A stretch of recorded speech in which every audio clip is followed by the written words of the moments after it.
du côté du deuxième groupe d'opposition avec le député de la Pelletrie. Vous avez un bloc de 23 minutes, Monsieur le député. Merci, Monsieur le Président.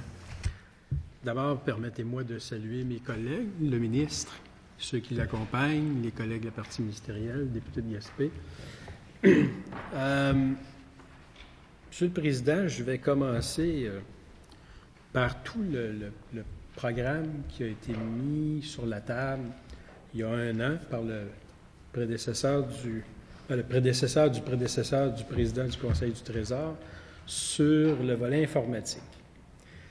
La première chose qui m'a frappé, c'est qu'en 2012, Michel Courchaine était président du Conseil du Trésor. Michel Courchaine, ça c'est la madame qui n'est pas facile, et avait mis en place le dirigeant principal en informatique. Il devait donner les grandes orientations en matière d'informatique du gouvernement. M. Lévesque a été nommé, qui a été remplacé par Jean-Guy Lemieux, qui a été remplacé par M. Ouellette, de façon intérim.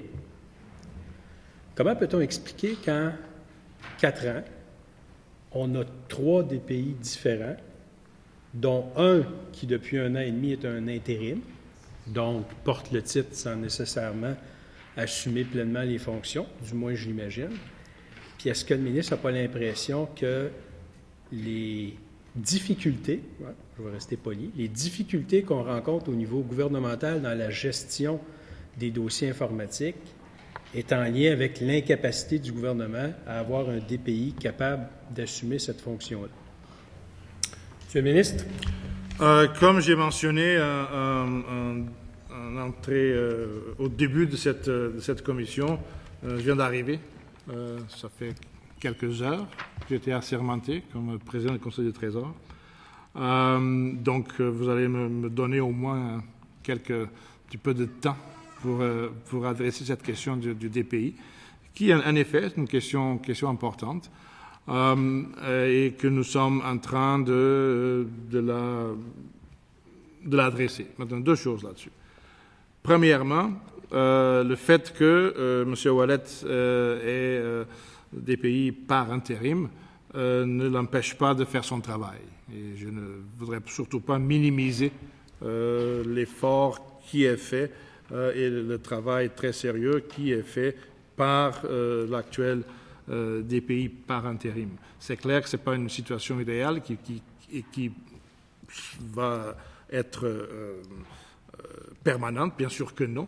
On trouvera un moyen de le régler de façon permanente, mais entre-temps, le travail est accompli de façon très professionnelle et très efficace par M. Ouellette. Donc là, je n'ai aucun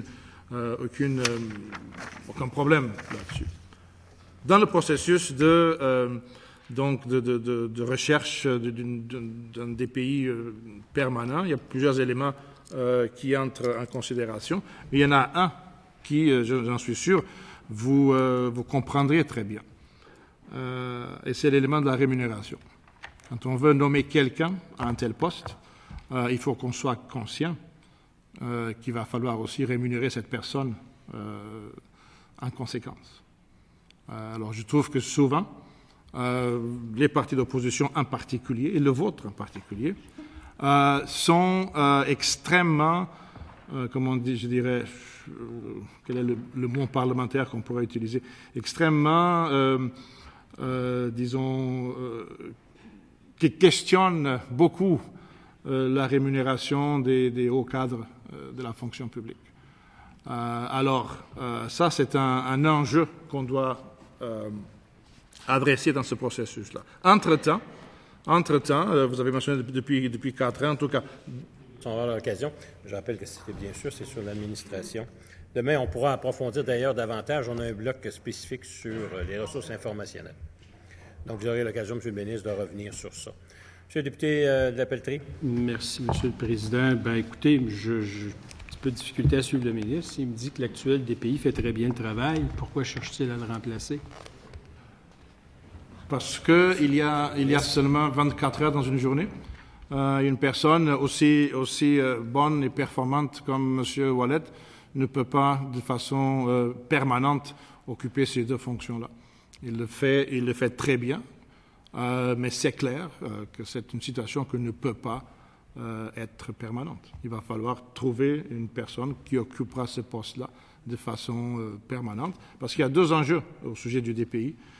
Il y a un enjeu si vous voulez, opérationnel, donc pour nous assurer que donc d'une façon opérationnelle, d'une façon disons au jour le jour, que les systèmes fonctionnent, donc il y a une meilleure coordination et tout ça. Mais il y a aussi un aspect stratégique.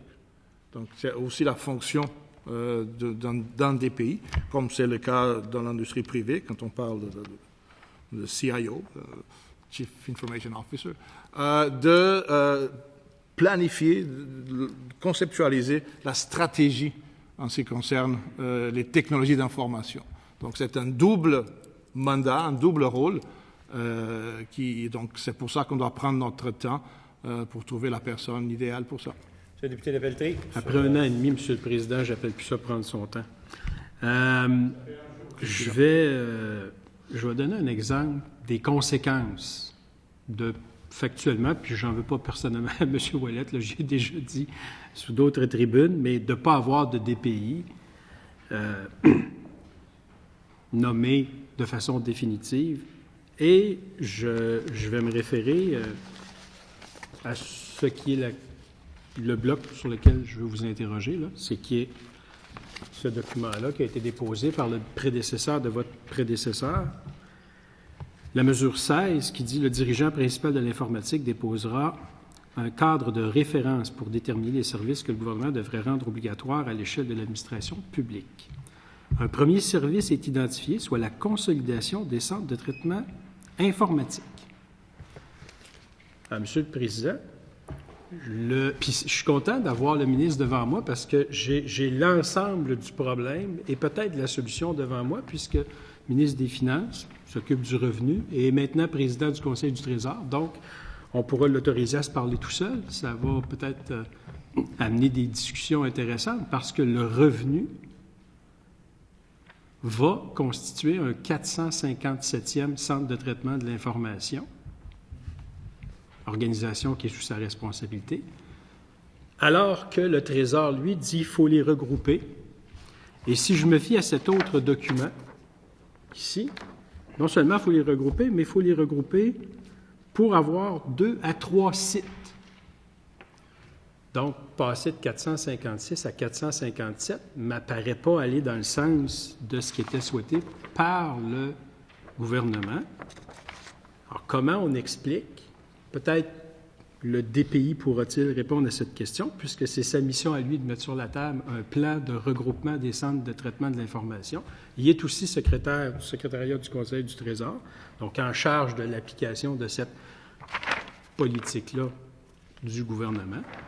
Comment se fait-il qu'on va à contresens et qu'on va mettre 18 millions de dollars dans un nouveau centre de traitement de l'information en contradiction avec la politique du Conseil du Trésor, en contradiction avec le plan du secrétariat du Conseil du Trésor et en contradiction avec la mission qui a été donnée au DPI de les regrouper plutôt que de les laisser augmenter.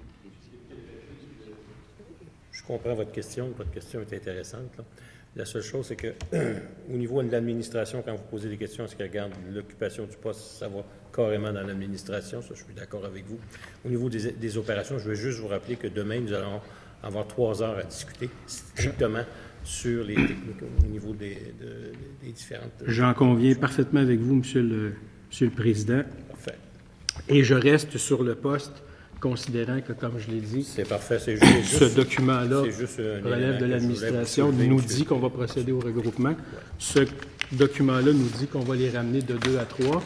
Et je veux savoir pourquoi on va plutôt en sens inverse et quel est le rôle du DPI dans l'application de cette politique-là du Conseil du Trésor. Monsieur le ministre. Très bien.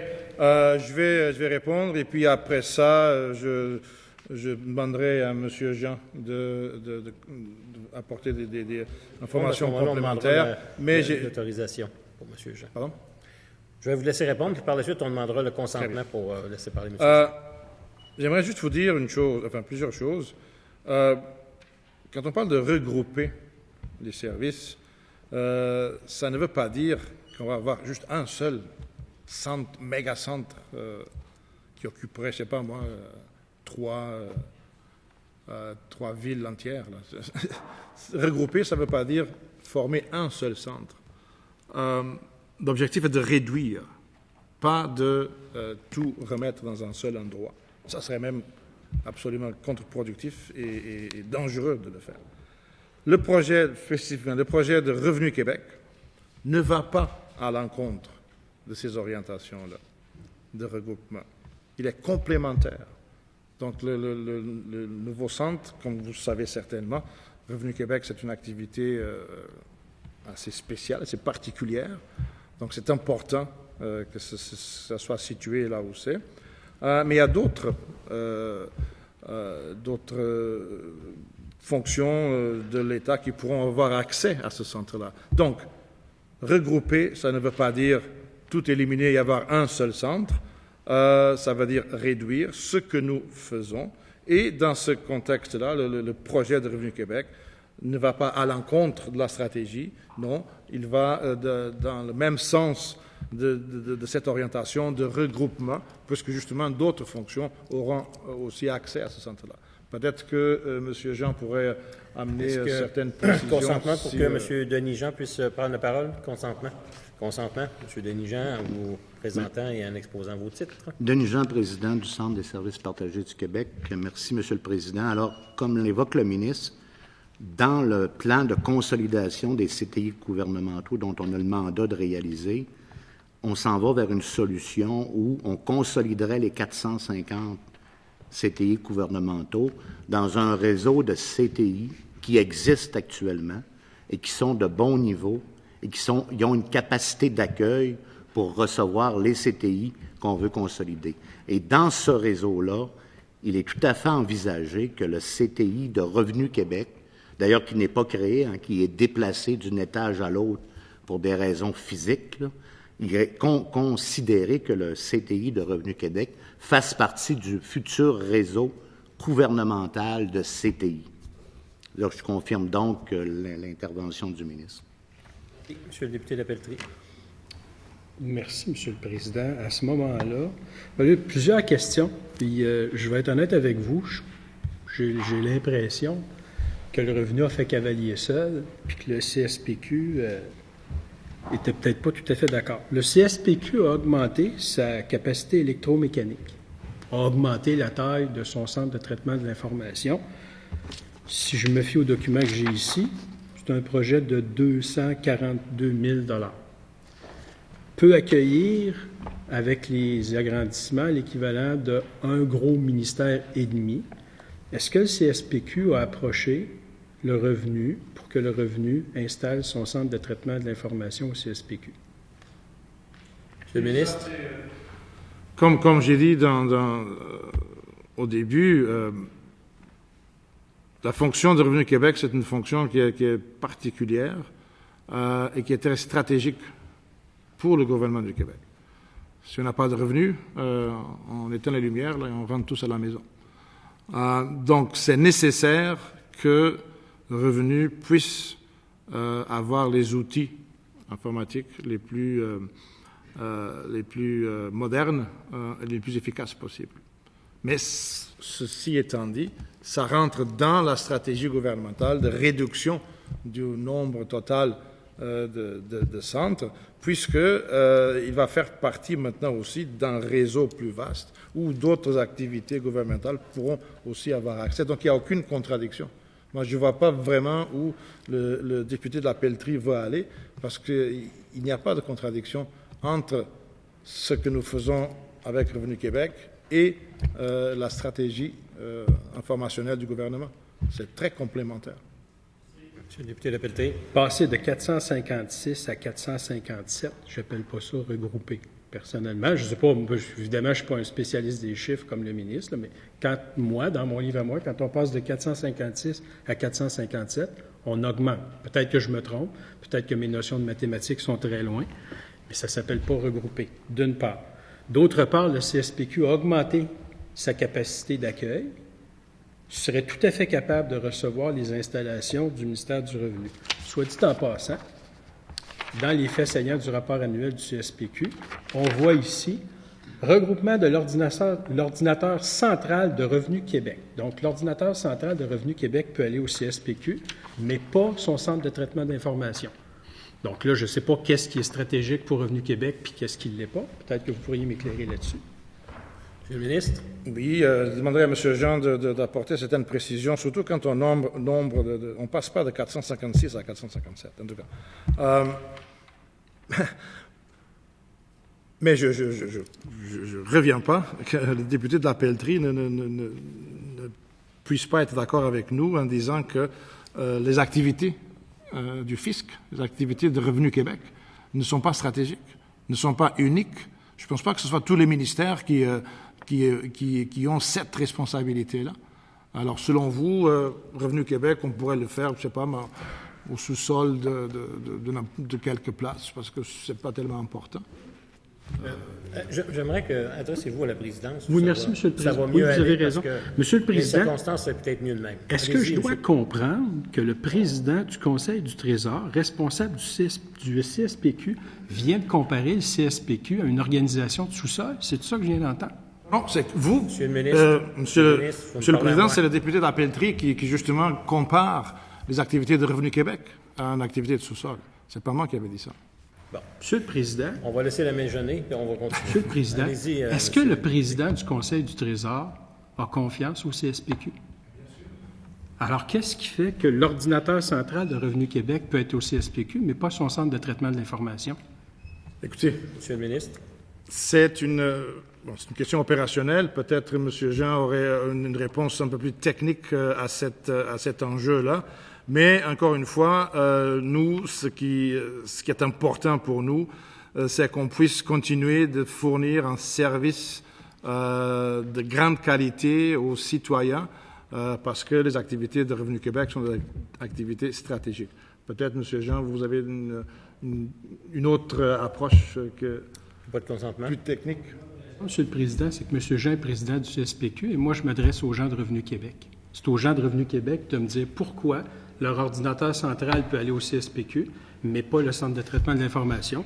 Pourquoi? Monsieur le député de la Pelletrie, on va avoir également l'opportunité dans l'étude des crédits du ministère des Finances de recevoir Revenu Québec aussi.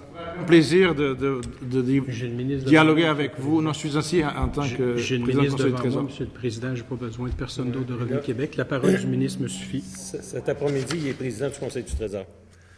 Allez-y, Monsieur le ministre, vous avez d'autres commentaires? Pour mentionner ça, que nous serons ici, je pense, la semaine prochaine, justement avec le PDG de Revenu Québec. Alors, ça serait le moment opportun Merci. pour discuter de ces enjeux-là. Monsieur le député de la Pelletrie. C'est décevant, Monsieur le Président, assez décevant. Alors, je comprends que le ministre, dans le fond, n'a aucune réponse à nous offrir aujourd'hui. Je comprends qu'on va autoriser une dépense de 18 millions, alors que le CSPQ aurait la capacité technique d'accueillir ce centre-là. Ceci étant dit, j'entends le président du Conseil du Trésor dire on va passer, on ne peut pas regrouper en un seul centre de traitement de l'information. C'est la raison pour laquelle, dans ce document-là, son document, on dit qu'on va identifier des CTI en 2 ou 3 sites principaux à Québec et à Montréal. Donc là, ce que je comprends, c'est qu'on autorise cette dépense-là au revenu d'un nouveau centre de traitement de l'information dans la mise en application d'un plan de regroupement. Hein? Parce qu'on dit éventuellement, il va pouvoir servir. Alors, est-ce qu'il va déposer ce plan-là pour qu'on puisse effectivement comprendre qu'il s'agit d'un plan d'ensemble et non pas d'une chicane entre deux ministères?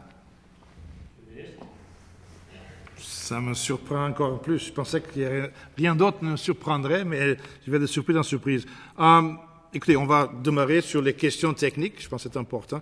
Et donc, je demanderai à M. Jean, surtout de cette mention du député de la Pelletrie, que le CSPQ a la capacité technique.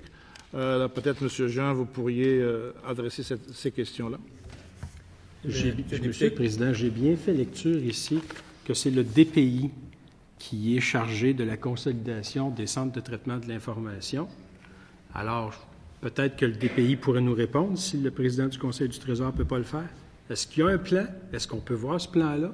Puis est-ce qu'on peut voir dans ce plan-là dans quelle direction le gouvernement s'en va? Puisque, tu sais, le ministre peut bien jouer la surprise, là, mais la vérité, c'est qu'on va mettre 18 millions pour un nouveau centre de traitement de l'information en nous disant ça va servir ultérieurement à notre plan de regroupement. Donc, c'est le fait d'une volonté consciente de les regrouper. C'est un investissement qui va dans le sens de les regrouper. Moi, tout ce que je demande au président du Conseil du Trésor, qu'il nous dépose le plan, qu'il nous fait la démonstration de ça. Sinon, la conclusion à laquelle nous devrons en arriver, c'est qu'il s'agit d'une chicane entre le ministère du Revenu et le Conseil du Trésor. Monsieur le ministre? Bien sûr qu'il n'y a pas de chicane. Voyons. Encore une fois, c'est une question importante, une question technique importante, et j'aimerais que M. Jean puisse expliquer les paramètres de cette décision-là. Consentement que M. Jean puisse prendre la parole? Consentement? M. Jean? Monsieur le Président, peut-être des informations pour éclairer les députés. D'abord, le CSPQ ne peut recevoir le CTI de Revenu Québec étant donné sa dimension. On parle de 2500 serveurs de toute nature. Donc, il n'y a pas de place au CSPQ pour recevoir les installations de Revenu Québec. Par ailleurs, on sait que Revenu Québec a des pressions importantes, notamment du vérificateur général, pour relocaliser son centre de traitement, étant donné les enjeux, comme l'évoquait le ministre, de protection de données. Je voudrais aussi préciser aux parlementaires que le projet de rehaussement électromécanique qu'on a entrepris et qu'on a réalisé, puis qui était évoqué par M. le Président, par le député de la Pelletrie, c'est un projet qui ne visait qu'à augmenter, par exemple, la sécurité incendie, par exemple, les questions de gestion de température, les équipements d'urgence. On n'a pas augmenté notre capacité d'accueil des centres de traitement. Merci. Le député de la Pelletrie. C'est drôle. Dans la description du projet, je vois augmenter la capacité électromécanique du centre de traitement informatique du 1500-du-4, qui est l'adresse du CSPQ, afin de permettre d'utiliser l'ensemble de la superficie du centre de traitement disponible pour des raisons incendie. Fait que vous avez mis quoi? Des murs coupe-feu? Vous avez mis des gicleurs? Quand on augmente la capacité électromécanique, on augmente l'espace disponible, l'espace virtuel disponible. Puis, ce que vous me dites, ce que Monsieur le Président, ce que le président du CSPQ me dit, c'est qu'en aucun temps, il a augmenté la capacité d'accueil du CSPQ. Donc, il ne serait pas capable de recevoir, par exemple, le centre de traitement informatique de 3 petits ministères ou de 1,5 gros ministères. Je donne un exemple totalement au hasard, là, bien évidemment. C'est pas ça qui s'est passé. Là. Monsieur Jean? Alors, Monsieur le Président, pour préciser, la superficie du centre de traitement du CSPQ n'a pas été modifiée. Elle est utilisée pas à pleine capacité. C'est justement pour répondre à des questions comme celles soulevées par le député qu'on a augmenté notre capacité électromécanique pour pouvoir accueillir de petits ministères. D'ailleurs, on est actuellement au travail avec au moins 2 organisations publiques pour transférer leur installation de chez eux à chez nous. Et une chose aussi qu'il faut considérer, si cette capacité électromécanique n'avait pas été remise à niveau, on n'aurait pas pu accueillir, par exemple, la plateforme centrale de Revenu Québec, parce que les collègues de Revenu Québec nous auraient dit « ça nous prend des installations plus sécuritaires pour vous transférer nos choses ». C'est dans cette perspective-là, Monsieur le Président, que le projet a été fait. Donc, on prépare, on met la table pour recevoir des ministères pour compléter nos installations au 1500 Cyril Duquette. Merci.